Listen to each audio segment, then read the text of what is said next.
thing that they talk about is the property of square roots. So we are talking about square roots or radicals, what square root looks like. The product property. Product means multiplication. So our product property is that if we have something written like this, the square root of A times B, I can also write that as two separate square roots, A times B. And they mean the exact same thing. Right?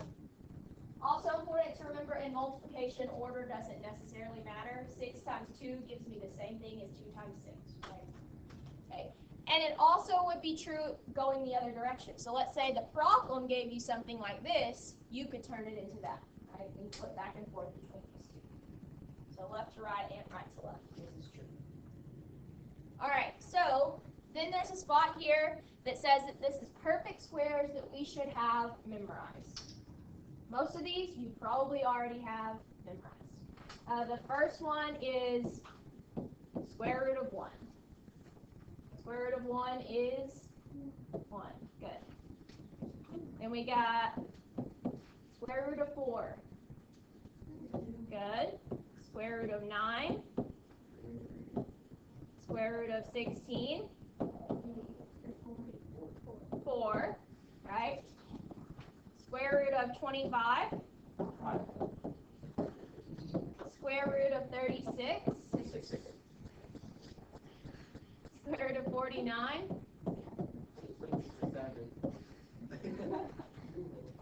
Square root of 64. Square root of 81. Let me scoot that up a little bit, make myself smaller. And square root of 100. Alright. Then we got square root of 121. Square root of 144. 12. So all of those we should have memorized because we all know our times table through 12. After this, we may or may not have them memorized. So square root of 169. 13. Alright. Square root of 196. And square root of 225. Good.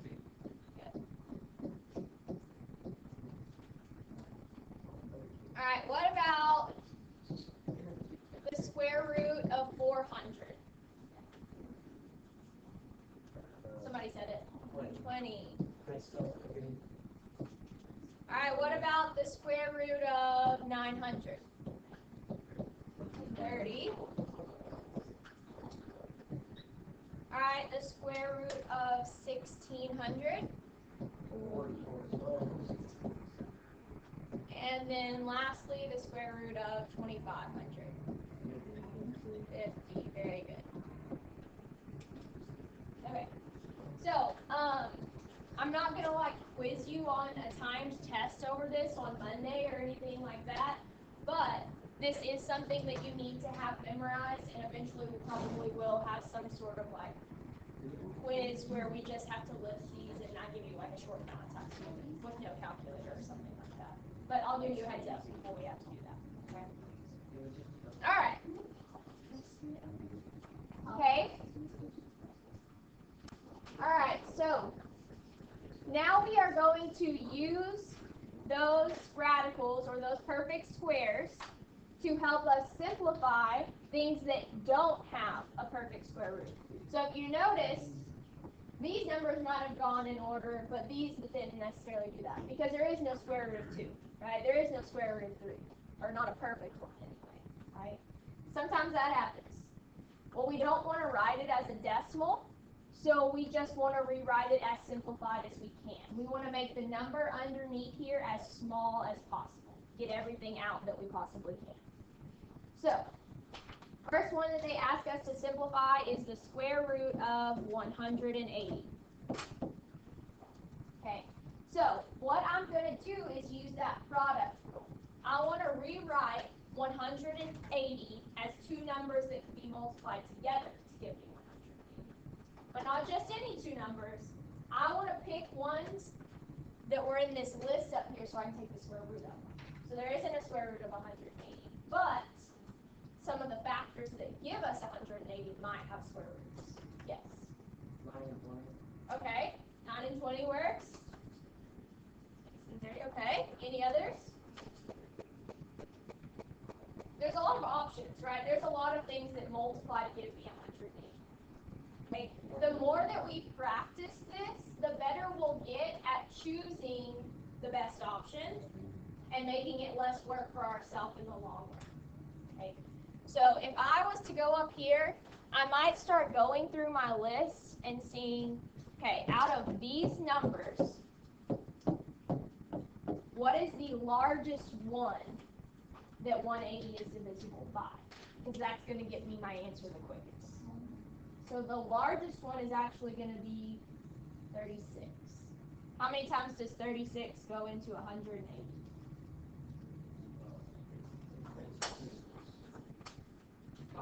5 times. So I could rewrite this using my property from up top as 36 times 5 underneath the bracket. 36 times 5 does give me 180. Okay. Also using that property, I know that I could write this as the square root of 36 times the square root of 5, right? I can write them separate as well. Okay. And now I can simplify these two square roots separately. What is the square root of 36? So this just becomes a 6. Is there a square root of 5? No. So it's going to have to stay around. Okay. If I hadn't have picked 36, then I would have ended up with a bunch of these that I would have had to break down. Right? So the more we practice it, the better we'll get at choosing the ones to get us to that answer the fastest. Right? Okay, they didn't write this one on here, but I'm going to do another one of these. So let me draw a line here. Let's do square root of 363.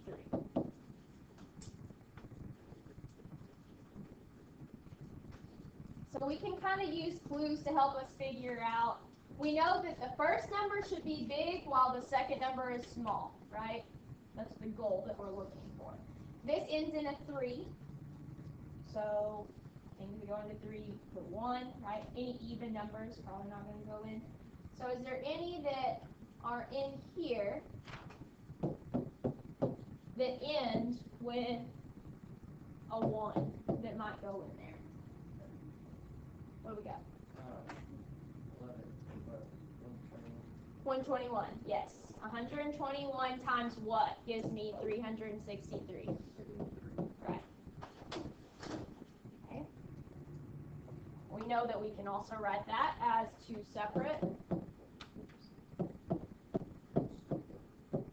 And he already said it, the square root of 121 is 11. There you go.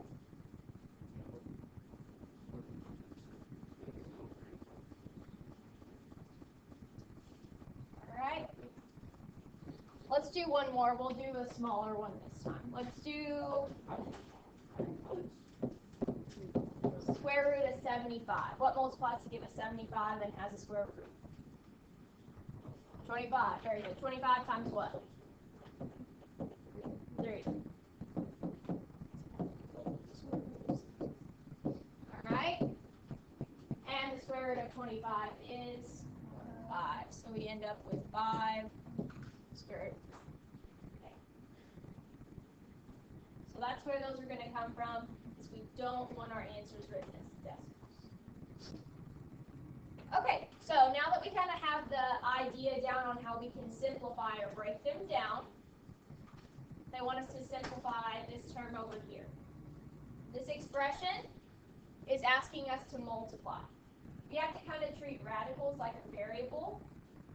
So I can't multiply the 2 times the 5, because the 2 is on the outside while the 5 is on the inside. So we have to treat it kind of different. I can multiply the 2 and the 4 because they're the same. And I can multiply the 10 and the 5 because they're the same. But the whole number's got to stay on the outside, the radical's got to stay under the radical for right now. All right, so basically what I'm going to be doing here is multiplying the 2 and the 4. And then underneath that radical, I'm multiplying the 10 times the 5.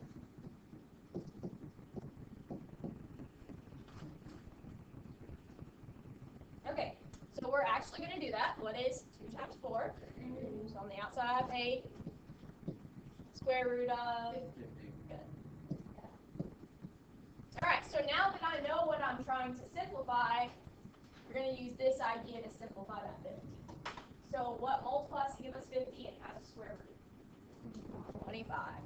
So I'm going to rewrite this as 8 times the square root of 25 times 2.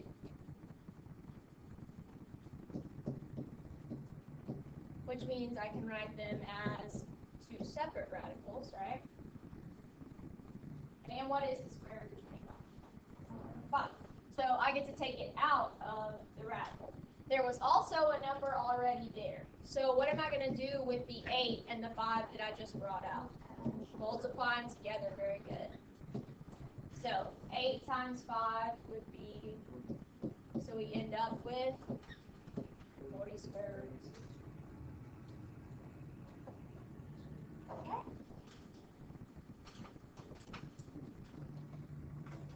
All right. So just like we had a rule for product, we have a rule for quotient.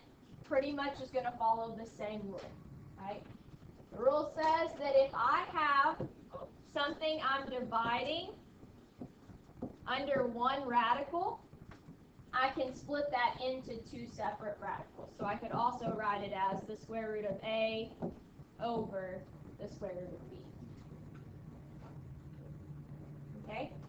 And just like the product rule, if it's written like this, I can turn it into this, or if it's written like this, I can go backwards.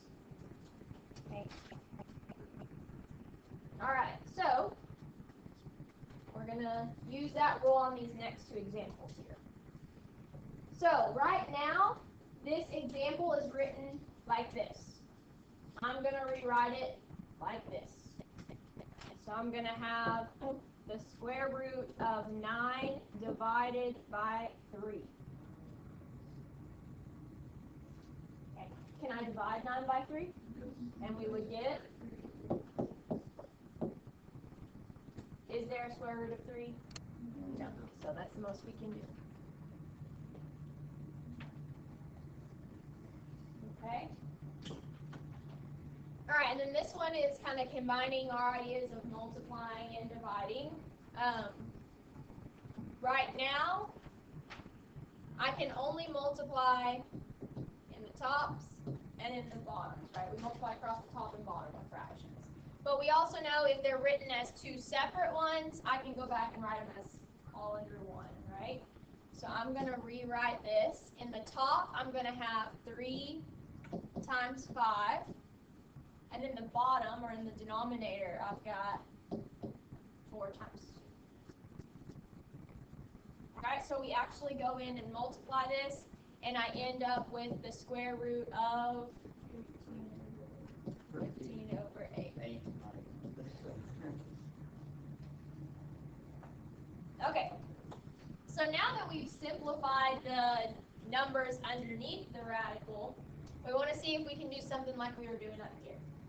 Can I divide 15 by 8? No, so it's not going to work like this one. So let's try splitting it up again. We're going to try and simplify them separately. So square root of 15 over square root of 8. Okay, so this is where I think to myself, is there anything that will multiply to give me 15 that also has a square root? So does 5 or 3 have a square root? Say 1. Okay, but that's not going to help us any, right? To have a 1 in front. No. So besides 1 in itself. Can we think of anything?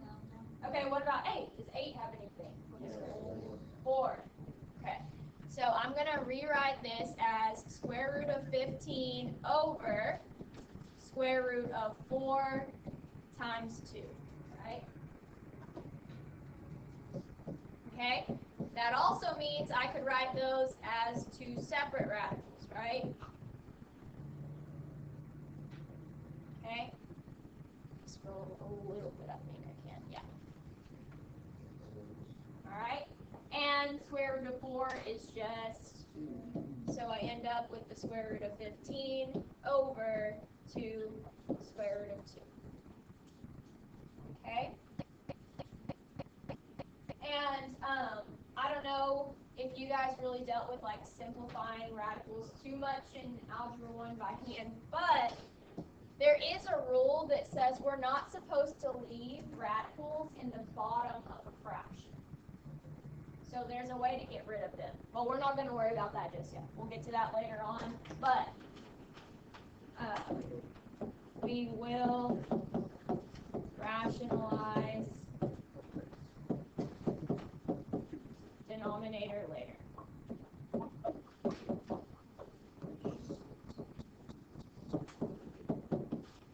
Okay.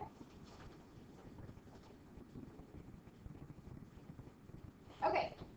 Let's flip it over onto the back.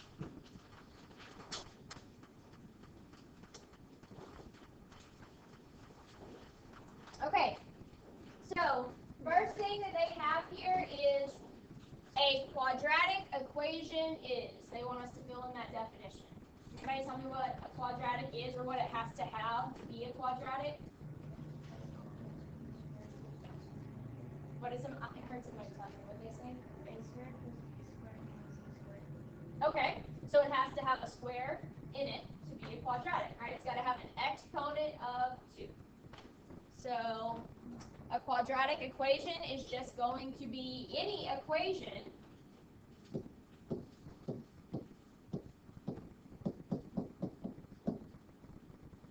that contains a squared term.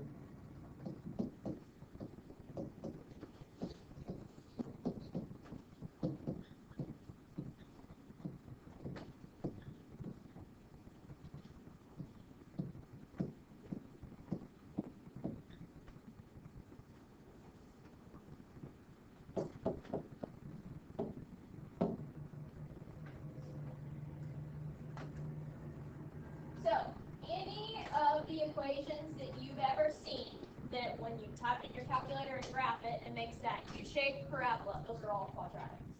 So there's a million examples we could give of a quadratic, but as long as it has an exponent of 2 in there somewhere, then we're looking at a quadratic. So maybe something like 8x squared minus 3x plus 7 equals 0. If it's got that, we're good.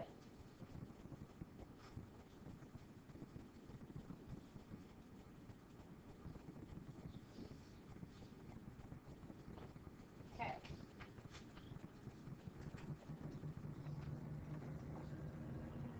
All right. So yesterday, or it's 2 days ago for us, we were solving a lot of linear equations for some variable x or y. Now we're going to talk about solving for a quadratic equation. Okay. So remember, our goal still is just to get the variable all by itself. So here on example A, what would be my first step in trying to get that x by itself? Now we got to move the 5 by doing what? Right, subtract it. So what is 29 minus 5? 24. Okay? And now the only thing I still have to get rid of is that square. So how do you get rid of a square? Square root.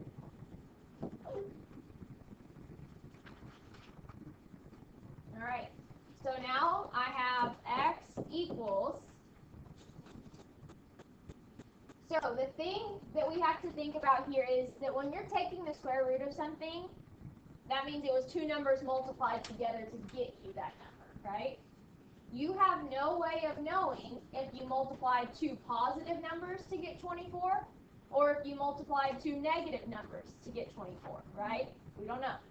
So you always have to put plus or minus. Yeah, plus or minus square root of 24. All right, last step is I think to myself, is there anything that would multiply to give me 24 that has a square root? Right. So we got plus or minus. So I'll do the 4 first since that's a little easy. Okay? Which could also be written as two separate ones, right? So whichever way you chose to write it. And that means that my answer would be x equals plus or minus square root of 6. Very good. Okay, so if this was something that I put in my calculator to graph, if I've got plus and minus, that means I just got two answers, right? One positive answer and one negative answer. So on a graph, this would have two x-intercepts, right?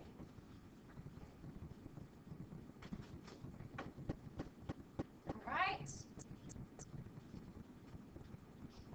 Alright, on B, what would we do first here? Add the 4, okay. So if I add 4, I end up with 3x squared equals 0. Alright, then what do I need to get rid of? The 3. How do we do that? By, what is 0 divided by 3? 0. So x squared equals 0. How do we get rid of the square?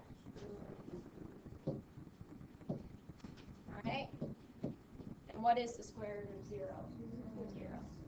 This is the only time you don't have to put plus or minus because a positive 0, negative 0, same thing, right? It's not two separate values.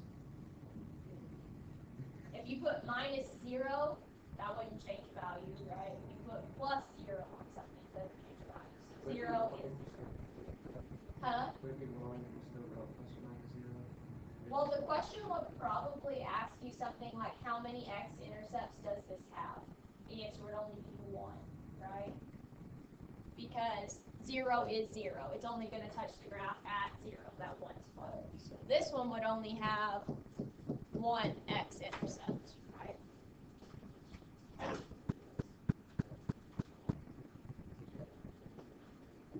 Okay. Last example like this, what am I going to do first? Okay. So negative 6x squared equals what? Okay. Then what do I do? So x squared equals 3. Okay. Then what do we do?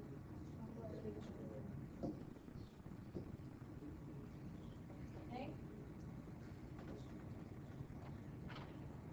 Is there a square root of negative 3?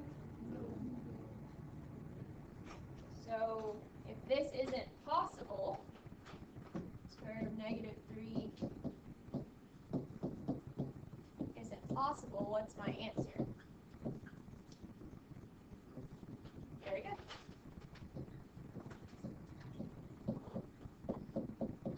So you can have a negative, is it quadratic? Yeah. Yeah, we can't have one because whatever number is under there, it took two numbers to multiply together to get there, right? So if I was trying, let's say I had the square root of negative 9. Well, 3 times 3 is 9. But negative 3 times negative 3 is also positive 9.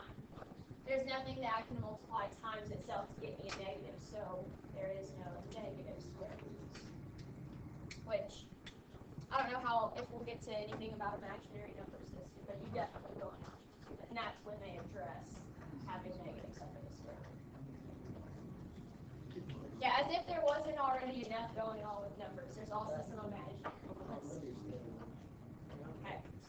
So since there's no solution, if you put this one in your graphic calculator, it still will make a parabola. It's just never going to touch the x-axis, right?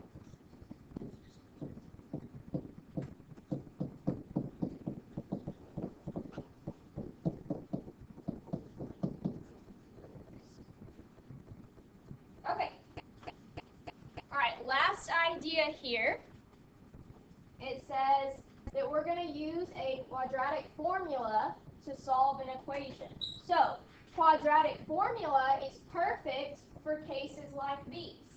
We couldn't solve it and come up with a number here, but if we want to use something like this, then it'll tell us our answer no matter if it's decimals, whole numbers, we can use this.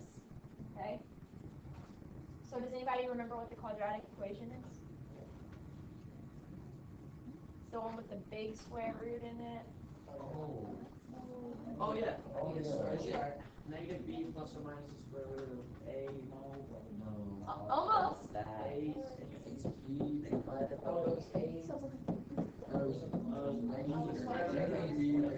Negative b plus or minus the square root of b over AC. Over AC minus 4AC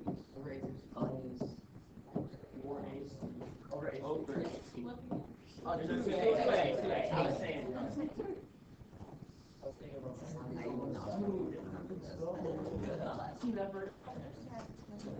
So, this is the formula we're going to be using, and just a reminder, A is going to be your term that's in front of this term with an x squared, B is the term that's with x, and C is the constant, the one without a variable.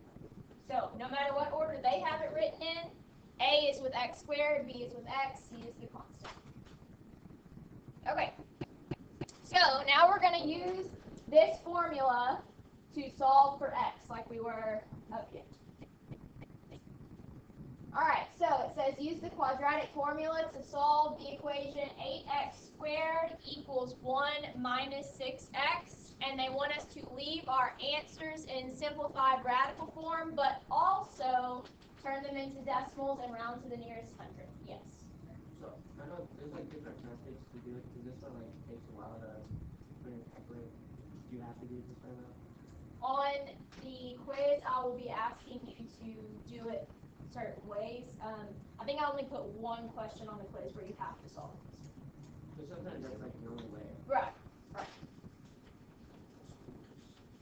Okay, so before we can get started, it says we need to write the equation in standard form. So that means we got to get everything on one side of the equation, right? We need it to look like this one. So it needs to be everything on this side equals 0. So, right now, I've got 8x squared equals 1 minus 6x. So how could I move the negative 6x to the other side? Plus 6x. And I would have 8x squared plus 6x. How could I move the 1 to the other side? Minus 1. And then there wouldn't be anything left over there, right? So equals 0. You should never take the ax squared, right? Because you don't want a negative. Like, Well, you can have a negative in the front, but in the example they showed us, normally we could move everything over to the left side, yeah. It doesn't really matter because in the end it'll all work out the same way. It says to now determine what A, B, and C are. So what's my A value? 8. What's my B? 6. And C? Very good. Alright, so those are the 3 numbers we're going to plug in to that big formula we wrote down up there. Alright, so the formula says we start out with negative B. What's our B? Plus or minus the square root of B squared. What is B squared? 6 squared, so what is that? 36.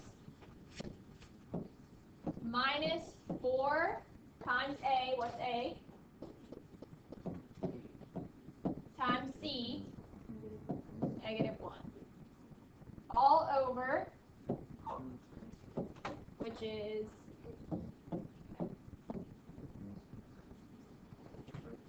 alright, so let's start to simplify this. Negative 6 plus or minus 36. What is negative 4 times 8? Negative 32. And what's negative 32 times negative 1? Positive 32. All over 2 times 8, which is, good. Alright, so we got negative 6 plus or minus the square root, what is 36 plus 32? 68. All over. Okay, so now I'm going to think to myself, is there anything that will multiply to give me 68 that has a square root? And I'm going to give you a hint, it is not one that we put on our common list on the front. So, just try dividing some numbers. Alright, so we got, I'll write it right here, negative 6 plus or minus, she said we're going to use 4 and 17. So I've got 4 times 17 all over 16. Well, we know that the 4's square root is 2. So I really have negative 6 plus or minus 2 square root of 17 all over 16, right? Okay.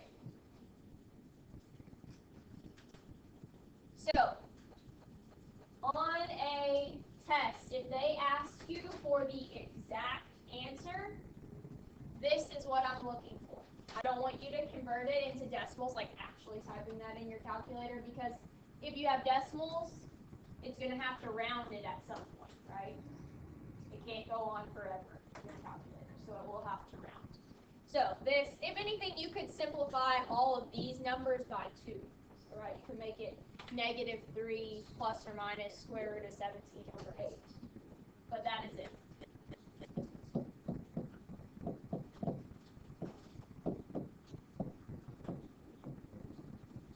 Okay. All right, so these ones are the exact answers. Okay. Well, these two, yes, I just simplified this one by 2, because 2 went into negative 6, 2, and 16. But I would accept either answer. Now, on this specific question, it did say to also find out what they are exactly to the nearest 100. So that is when you would go type this in your calculator exactly as it's written. Yes. Yeah, go ahead. So for plus it's 0.14, and then for minus it's negative 0.89. There you go. It did say to go to the nearest hundredth place, so on both of those you just tag a 0 on the end, right? Because there's not another decimal to bump it up. Okay. Right? So we would have x equals 0.140 and negative 0.890. Does everyone know how to type that into your calculator? Yeah? So, no? Okay. So let me pull up the graphing calculator real quick. Okay. So to type that in my graphing calculator, I don't know what the second. Oh, there it comes. Okay. All right. So if I want to type in a fraction, I'm going to press alpha y equals enter. Right? And now it'll let me type top and bottom. So I could type negative 6. Oh, I didn't get my negative. Negative 6. And we have to do one for the plus and one for the minus. So you are going to have to type it 2 separate times, right? So negative 6 plus 2 square root of 17. And then you just arrow down to the bottom and you put a 16. Enter. So that's where we came up with the 0.140. And then you just send it in. You can just change the sign. Yeah. Okay?